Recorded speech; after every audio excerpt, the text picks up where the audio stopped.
It's about time to do a flat Earth, simplified and summarised sort of presentation. Because this is something, it's like a new science that's growing with thousands a day looking at this. I've done a few hundred hours research and 10 to 15 articles on my site. And it's had thousands of viewers and readers, and no one can really debunk it. I also said about 7-8 years ago in my first book, which is free, that we're in an information war and in the age of deceit. What I've realised is a lot of people don't really know enough about the mainstream ball earth model. People don't know how fast we spin. They don't know when the moon's coming up, what phase the moon's in. A lot of people don't know what a solstice is. So a lot of people just sort of have this image on the left of the ball earth. This image on the right is starting to gain momentum, and a lot of good information backs it up. So I just want to go through some of the key points for anyone new to this information, and later do a bit of theorizing and speculation as well. So as Nietzsche once said, sometimes people don't want to hear the truth because they don't want their illusions destroyed. That's often the case with a lot of new information. Around the 1400s, a lot of people were starting to think about the ball earth due to some astronomers. And then Newton came along in the late 1400s with his gravity book that he didn't really complete. It was very fat and thick. And this man's still taught to this day. He's taught as being an academic scientist, but really he was an occultist, an alchemist, and a magician. It's kind of strange how the universities don't teach much about Newton the man, especially when they're hinging massive belief systems upon him. He's also had a lot of links to Freemasonry, which came out of the Knights Templar pretty much in the 1300s. So Newton's a guy that people don't know much about, but they're pinning a lot on him. Now this is the image and the dimensions everyone believes. This is in encyclopedias, schools, universities, and it shows the diameter around 13,000 kilometers. That's a lot of curvature to get through, you know? And what I did, I started researching spherical trigonometry to work out curvature, and I worked out that this is the correct one. Now from the observer, the first mile drops 8 inches, and the second mile drops 32 inches. It gets squared because we live on a ball and not a slope, and it keeps getting squared. Now, if this is correct, which everyone thinks it is, then this is correct. So in 100 miles of walking along the earth, one would have dropped 6,666 feet. It's quite a lot of curvature. In 10 miles, one would have dropped 66 feet. One scientist I spoke to said I was wrong, this is wrong, and it's 8 inches per mile. Full stop. And I sent him this and told him he lived on a pyramid and he should really give up science and take up golf or something. Now, curvature is really the main thing, one of the easiest things to grasp with the flat earth model. What you can see is a lot of people with amateur rockets and amateur balloons are going up, and things look very flat. And in this photo you can see the sun doesn't really look 93 million miles away. Some more horizons looking very flat. The interesting thing here is the horizon is still at eye level. Now imagine you're a flea on a basketball. It's quite hard to imagine, but try. And you're a jumping flea and you jump up on top of the basketball. The horizon would go down. It would not stay at eye level. So if the flea jumps like 5 inches up, the horizon's going to drop. This doesn't happen on our Earth. Some more pictures of flat horizon. Of course, these are just images, so you have to do your own research. This is Chicago last week from Lake Michigan. One could see the Chicago skyline from 60 miles away. This isn't possible. It should be below the horizon. Now, a lot of this footage we see from NASA and other people up there, big corporations like Red Bull, they're using a GoPro lens to curve the Earth. Obviously, that curvature we see on the picture now isn't really possible at that height. This is just Photoshop garbage. Again, the very strange curvature using the GoPro lens. And we can see with a GoPro lens corrector, everything starts to look flat again. Also, a 100-mile long bridge in China doesn't have any compensation for curvature. Also, when planes fly, they don't really keep dipping the nose down, do they? So it would really fly against the edge of space, into the edge of space. Also, long railways in India, they don't have any engineering for the curvature. Now, a couple of weeks ago, and I did a blog about this on Wakey Wakey, I was in Almeria at the national park, and I went for an early morning stroll, and I could see Algeria. And I filmed it, thinking this was a bit odd. And I got home and saw it was 95 miles away. And I did some quite simple mathematics and realised it should have been 2 kilometres below the horizon. Okay. Mediterranean Sea.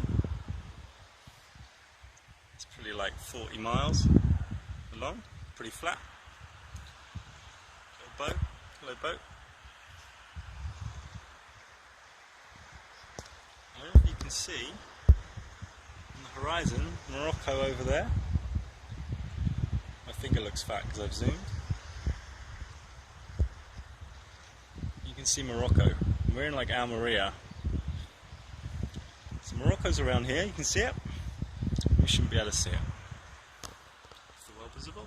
Now, with the Earth spinning at 1,000 miles an hour, one would have thought you could take off in a helicopter, hover for an hour, land at a different space, a few hundred miles away. But what mainstream science tells us is all the air's rotating as well, all the atmosphere. So even if a breeze is going the other direction to the spin, that breeze is still moving 1,000 miles an hour. And if wind moves air molecules a little bit north, a few, 10, 20 miles north, it'll be moving at a different speed. This doesn't really add up and needs a bit of research and contemplation. It just doesn't make sense. Also, when we're young, we're shown this image. There's a lot of molten lava in the middle of the earth. But no one's ever drilled more than 8 miles down. Humans don't have the technology to do that. So you're looking at something you're never going to see. And that's the power of image. It just goes right into the subconscious. This is quite interesting as well. So the Earth rotates 360 degrees every 24 hours. That's something everyone agrees with in the mainstream model. And that we go around the sun. But if that was the case, 6 months later, we'd be the other side of the sun. And still rotating 360 degrees in 24 hours. Therefore, midday should be dark and midnight should be bright light. This again might need a little bit of thought and contemplation, but it can't really be argued with.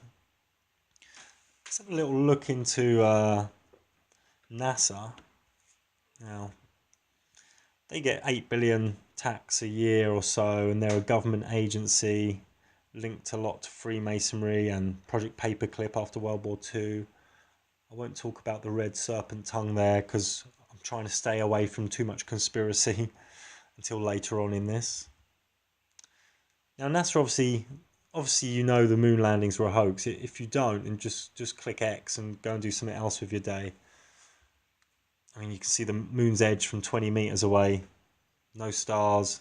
This is a Stanley Kubrick movie, if you do your research. There we go. It's probably something more like that.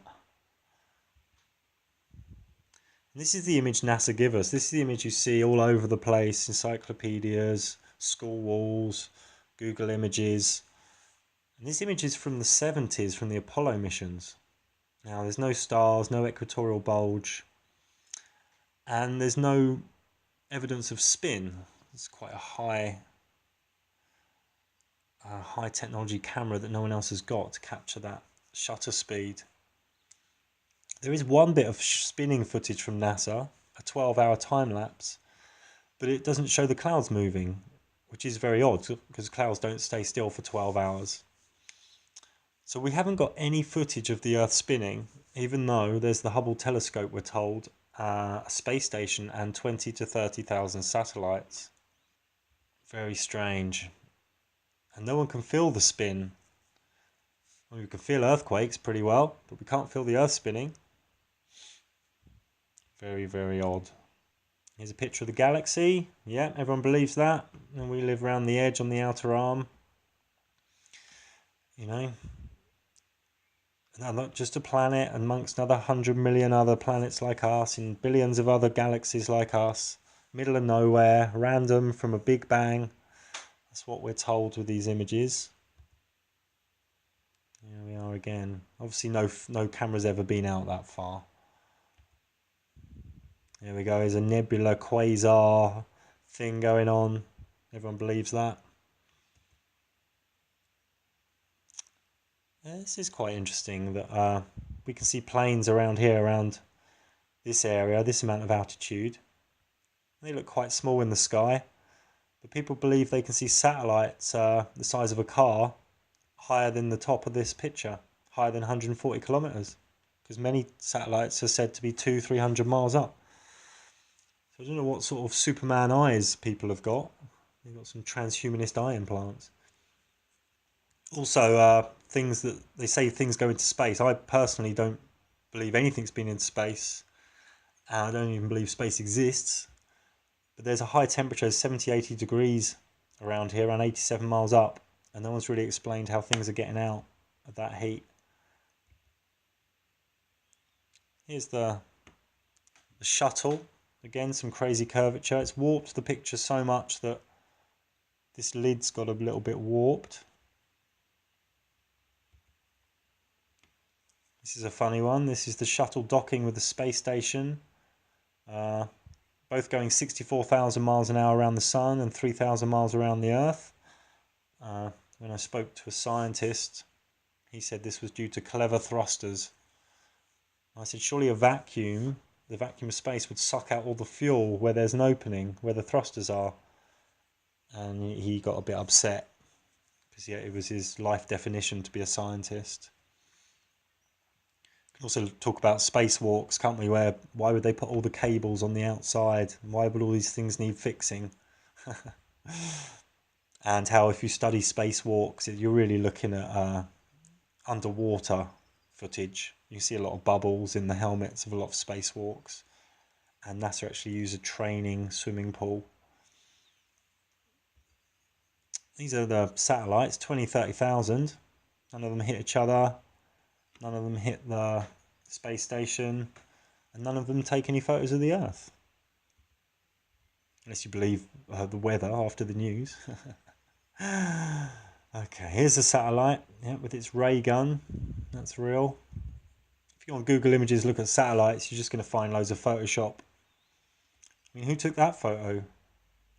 So there was another satellite behind this one. Yeah, there we go. And if you look at GPS, this is a US military system. TV and other things we think we use satellites for is easily done with radio antenna. It's all done on the ground, unless you believe images like that. There's another one, bit of Photoshop. Nice thin aerials on that satellite. And that one's not CGI. That's a painting, isn't it? That's a painting. We come to the Hubble, wrapped in tin foil. It's been up there, what, 10 years? It takes photos of quasars, nebulas, dwarf stars imploding, but never turns around and takes a picture of the Earth. No pictures of the moon. Kind of strange. Because it doesn't exist. It's a big lie. I've done an article about Mars. I've gone into that, and I've also gone into a mission they're doing to Pluto. It's complete nonsense. Here you can see some duct tape to make sure it works properly. There's another crazy image. It looks more like a desert near California. Look at these images. What is going on there? And look at the tires on this image. Yep, that looks real. In the background, you can clearly see some of Earth with a bit of an orange hue in Photoshop. And they say they're going to colonize Mars soon. More CGI Photoshop.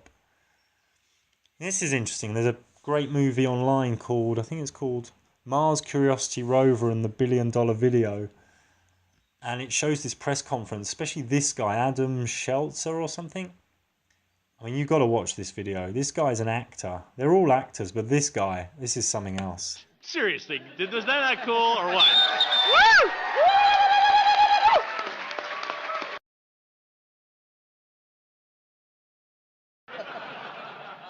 So that rocked. Seriously, is that not cool or what? Woo! And is that Mount Sharp, or what can I see there, and all kinds of stuff. And so he's got the keys pretty soon. Not quite yet, but pretty soon he'll have the keys.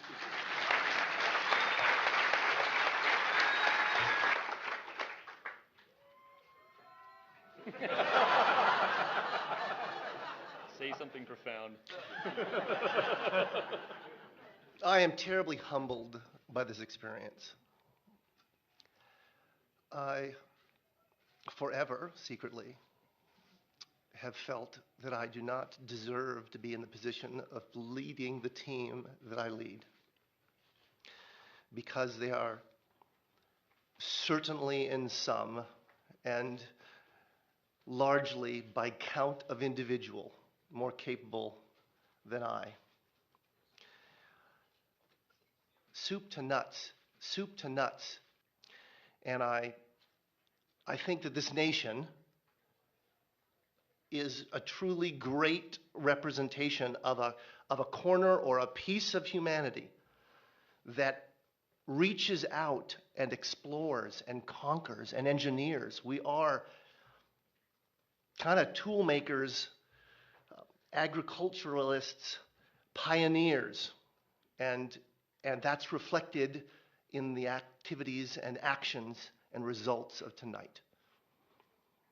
So I want to say thank you to the blue shirts.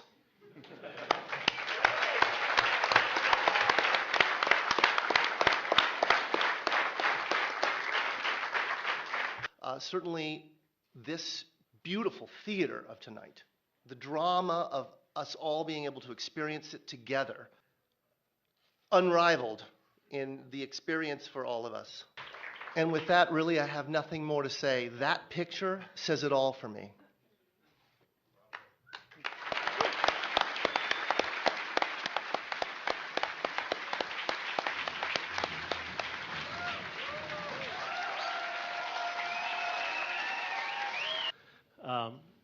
Adam, tell us about the landing.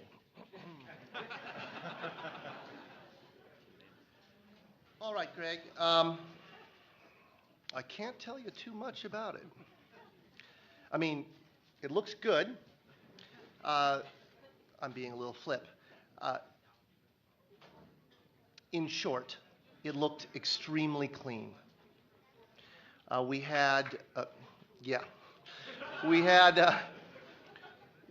touched down in conditions that were on the more benign side of our nominal expectation.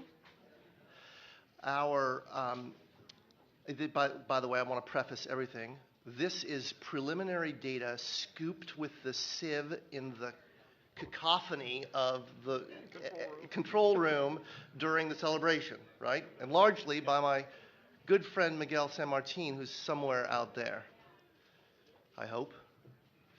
At any rate, very nominal, remarkably good. Our navigation error was on the low side of our expectation, which meant that we probably had a good alignment between the celestial sensors and the inertial sensors, the IMU.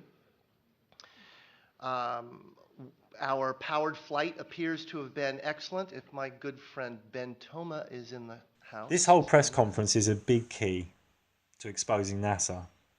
When you come to the space station, yeah, that looks real.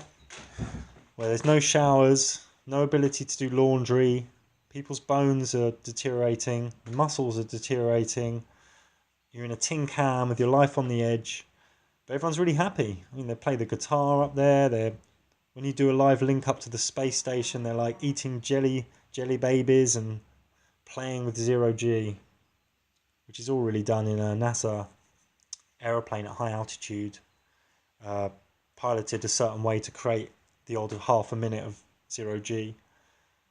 I recommend a video online called ISS Hoax.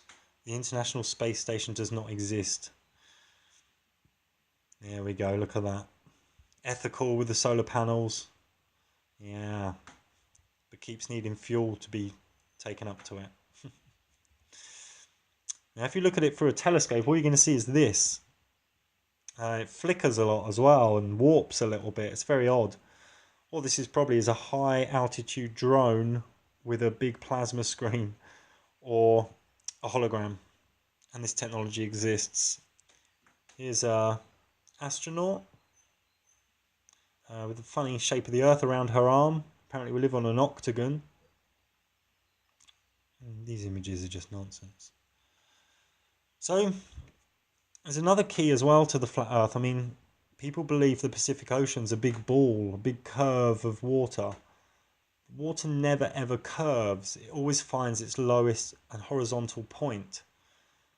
So no one else can replicate this curve of water anywhere. Eric DeBay's done a really good article on this, if you're interested, at theatlanteanconspiracy.com.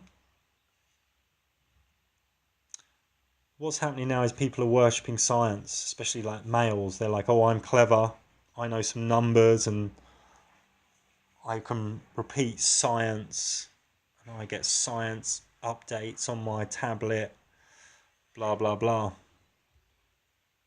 But when you get deep into the nonsense of gravity and relativity, you just come to these brick walls of crazy formula that only mad mathematical professors can understand. Now, these do make sense. The ball earth model is a working model, but it doesn't mean it's true.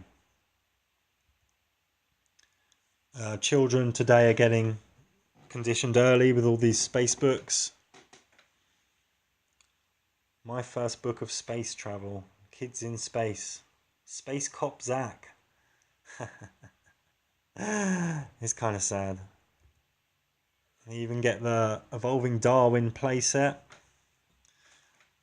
because Darwinism, atheism and science are religion, have become a religion. They're being worshipped and they're being thrown into children at a very young age. In my first book 7-8 years ago that's free to download, I did a big section on Darwin the man, exposed things like this, where he said, to suppose that the eye could have been formed by natural selection seems, I freely confess, absurd in the highest possible degree. Now, it's obviously true that if humans went to live somewhere very cold, in 3 or 4 generations we're going to develop DNA that can handle that a bit better. But it doesn't mean we come from sea bacteria. In this image looks like we actually come from sea snot. Yeah, right. A lot more people are coming out and are exposing Darwinism for what it is. But it all creates atheism. I don't want to get too far into religion, spirituality in this talk, but let's have a look at atheism. The belief there was nothing, and nothing happened to nothing, and then nothing magically exploded for no reason, creating everything, and then a bunch of everything magically rearranged itself for no reason whatsoever into self-replicating bits, which then turn into dinosaurs. I personally have some questions about dinosaurs, but that's not for today. Now we've looked at sort of debunking some of the ball earth, but when we say the word flat earth to someone, this sort of image comes into their mind, or this image. You know? It's nonsense. Ah, what? Where's the edge? You fall off the edge. People have been around the world. Da da da da da. It's a bit like if someone says the word clock to you, the image from your mum's clock when you were a kid, or the clock at school comes into your mind. It's just what comes out of the subconscious. But the model isn't this. We have the North Pole in the middle. Antarctica is all around the outside. The sun and the moon are pretty much the same size and act as like spotlights. The sun moves in an outer spiral and an inner spiral, creating the seasons. Hence, it's always hotter at the equator, what we know as the equator. Magnetic north is always the North Pole, and magnetic south always pushes you out to the Antarctic. Another view of this, simplistic view. This is circumnavigation. You get yourself a little boat, get yourself on the BBC, sail around. Yeah, I went around the world. No, you didn't. You sort of didn't. This is a map of the flat Earth. This sort of map will be growing in the coming years. Here's a photo, we're told, from NASA of Antarctica. And another one. I mean, that's not real, is it? I mean, really. And another one. I mean, you see better things in Hollywood, you know. So Antarctica, in the early 1900s, a lot of boats went missing and some people's instruments went a bit crazy, and they said they followed ice wall for hundreds, if not thousands of miles. This sort of information has been recorded. And if you go to Antarctica now, you'll find the whole area protected and locked down. It's run by the Antarctica Treaty, I think from the 1950s. And you can't fucking breathe there. There are military and there are science operations. This is where the Antarctica Treaty hang out. A bit of an ice wall surrounding the Earth there. A bit of a pyramid with a capstone cut off. Oh, getting a bit conspiratorial now. Better rein it in. So if you really want to go to Antarctica, you can only really go there from these 3 points, and it's completely controlled by a tourist operator, a pyramid system really, that links to the treaty, the countries in the treaty. Now I phoned them up and said, oh, me and my mates are super rich, we're going to go to Antarctica from India and Hawaii. And we got loads of money and we got all the kit, so we'll be there soon. And I got hammered with loads of emails saying, no you don't, where's your permit, fill out these forms, who are you? I mean, this place is locked down, for real. You can go there from these 3 places and you can look at some penguins, take a few photos and off you go. And it'll cost you 10 grand for the luxury.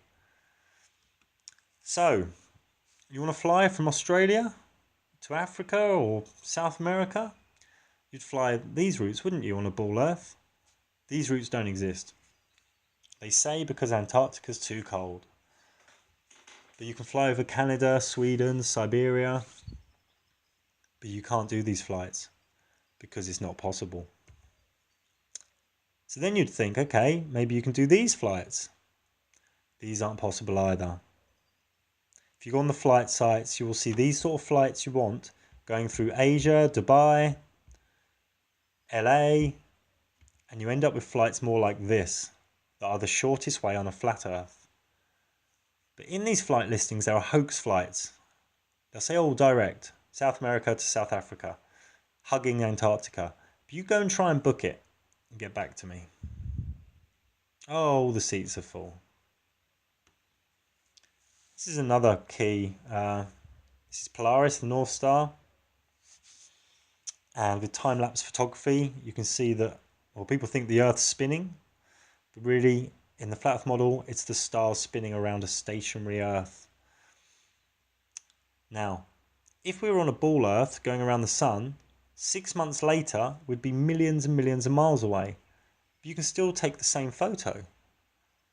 What mainstream science says to answer this is that the stars are so far away that our millions and millions of miles movement over 6 months around the sun doesn't register because it's so tiny in comparison. This is a rather convenient answer to something very real we can see with our eyes. Also, most people believe that the sun is 400 times bigger and 400 times further away than the moon, and that an eclipse, where they appear the same size, is Just a coincidence, really. This is a bit strange. And the old alchemists always drew pictures with the sun and the moon the same size. Now the moon's an interesting one.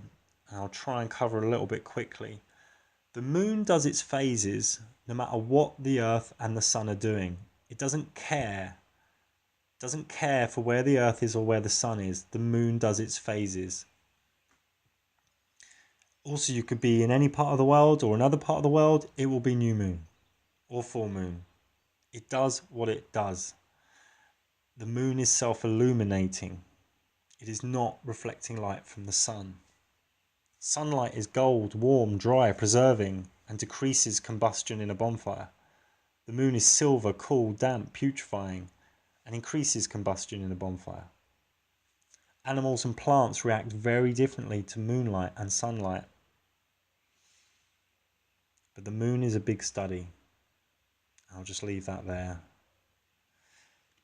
And with the ancients, they all talked about flat earth. In Hebrew, in Israel, ancient Israel, Egypt, Maya, Aborigine, India, all around the world.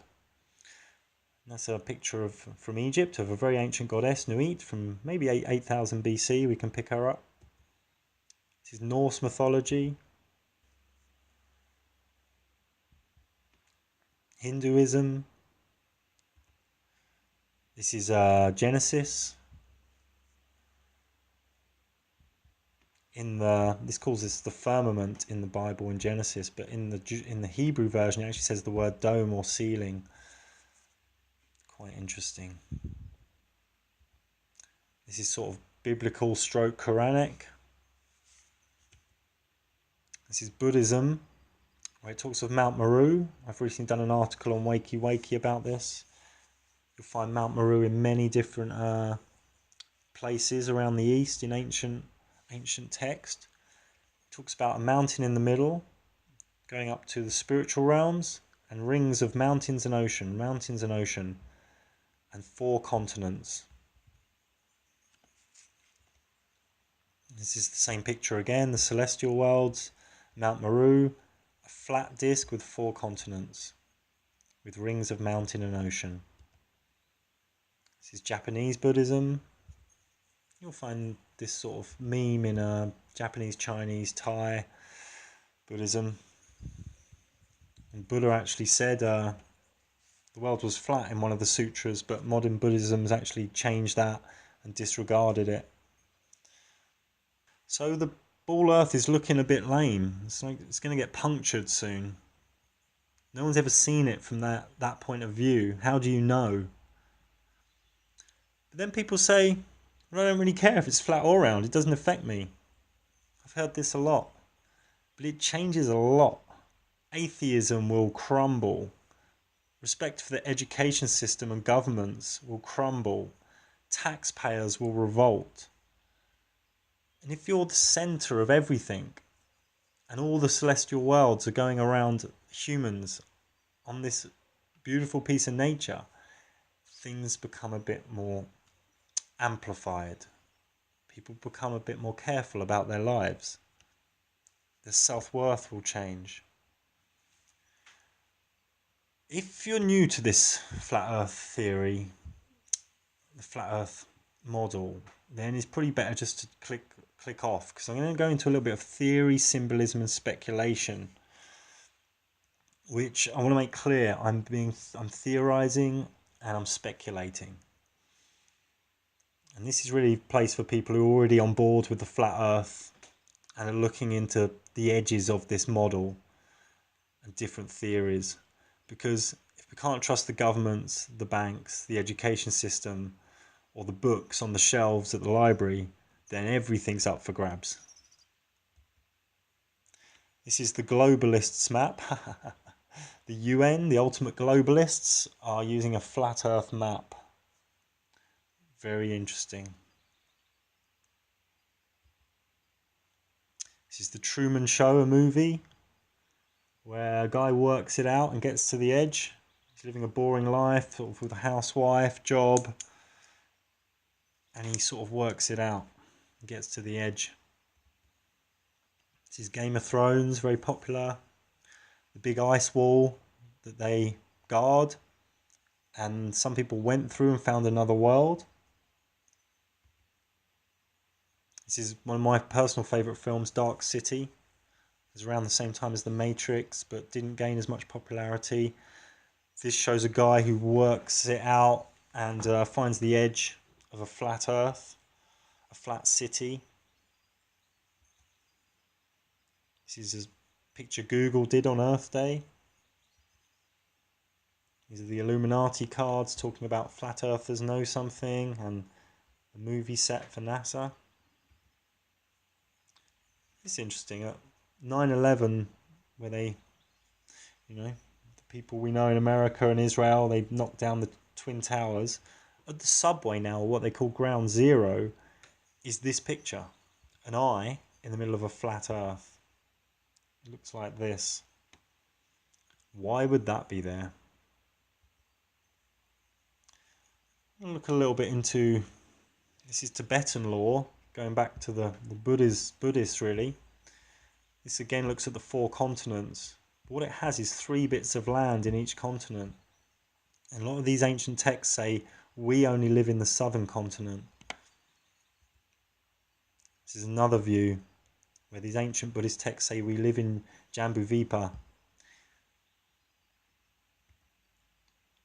This is another view saying we live on a flat disk where the humans live, but cut off to our senses are the underworlds and the higher worlds. And this sort of step pyramid shown in other ways. There's again humans on a flat disk.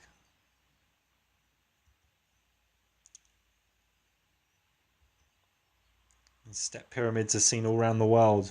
Is this related? This picture we saw before, and again we're seeing 3 bits of land in each of the 4 continents. Is it true that maybe there's other bits of land? Is this what they're protecting? Where do these 140,000 children that go missing every year go to? I mean, the paedophile rings can only play with 1,000 or so. Where's the 139,000 children? I mean, what is going on? This is Plato's Atlantis. Now, most people don't believe in Atlantis or even know about it, but a lot of people think Atlantis was a place, a utopian civilization with high tech, probably before 20,000 BC, 15,000 BC. But it's always described as being rings of land and water. Maybe Atlantis wasn't a place, it was the whole gig. Again, just theorizing and speculating. This is something I looked at in quite a long blog I did. It's called Flat Earth Galactic Center and the Dark Rift, and it's on wakeyWakey.com. Obviously, this isn't galactic center anymore in the Flat Earth model. This is a sort of rip in the sky, in our ceiling stroke sky, in the celestial stars that come across us. There are stories all around the ancient world where in the Maya, Egypt, I mean, you can go everywhere. Aborigine again, Vedic, where this opens up like a scroll or parts and a new sun comes out, or a cataclysm occurs, or a reset of sorts occurs. I looked into this very deeply, and it's about an hour's worth of reading where I collated all this information. And Scorpio and Sagittarius both point here. The sting of Scorpio and the sharp bow of Sagittarius both point to this spot. Is this a coincidence? We could also look at chemtrails. Why are they blocking the sun? I mean, a lot of New Age narcissists think, oh, it's all for me. They're dropping metals on me. But if they want to get to you, they're just going to do you through the food and water. And the New Age, agents in the New Age saying, oh, don't think about the past or future, just do nothing and be in the now. This sort of easy, tangible, do nothing doctrine that's rife. If you get up early in the morning on sort of a chemtrail day, you can see they're just bombing in front of the sun. They're blocking the sun. Are they delaying something? I mean, some guy I know thought something was going to happen in 2012 and thinks that it's been delayed from chemtrails.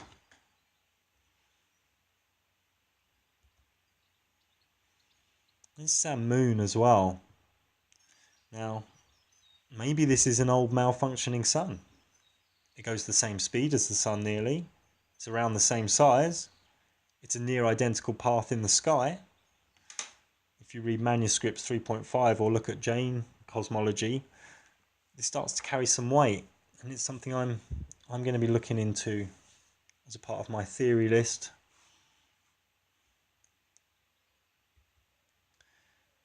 But one thing's for sure with all this flat earth information that's going to grow and grow, is going to divide people, families, friends, the truth movement. I hate that word. But we're in the age of revealing, and division creates some friction. Sometimes the sword, to sharpen the sword, you need friction from the stone. Maybe it's just a natural thing. But you have to do your own investigation to find the truth. No matter, under insults, under pressure of a big groupthink belief system, we all sort of have a duty to find the truth when we start to see lies. Because there's no smoke without fire. One thing's for sure, this beautiful divine Fibonacci code that runs through nature, this isn't from sea bacteria. This is high intelligence. This isn't random. It's not possible for it to be random. If you're interested in this subject and some of the articles about flat earth, or some of the things I'm theorizing and playing with, head towards wakey.com. I'm sure you'll find something of interest there. We're in a time of universal deceit. Telling the truth is a revolutionary act. Okay, thank you for your time. Enjoy.